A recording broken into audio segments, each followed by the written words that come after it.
Good morning mga idol. Kakayanin ba nga natin mag-cardio or mag-jogging sa mga oras na ito? Ayan, nagpumilit nga tayong pumunta dito sa university, dito sa quadrangle na tinatawag na oval para i-try kung kaya nating mag-jogging dahil matagal-tagal na tayong hindi na nakakapag-jogging, nakakapag-cardio dahil sa tagal na nating hindi basketball, nakapag-gym dahil sa mga tinatamo nating mga injury. Alright, eto na dumating tayo dito na nagbubukang liwayway na pataas na ang sikat ng araw at talagang napakaganda ng panahon at tayo nilalabas na ng pawis.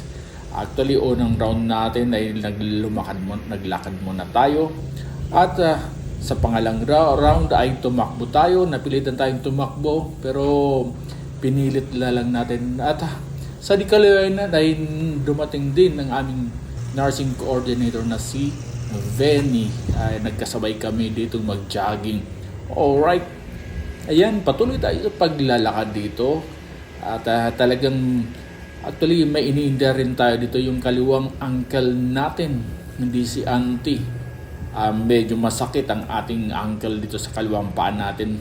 Kaya nararamdaman natin, kaya talagang bumibigat na tayo, lumalaki ng ating tiyan dahil sa sobrang kainan na nga natin, hindi na tayo nakakapag-exercise.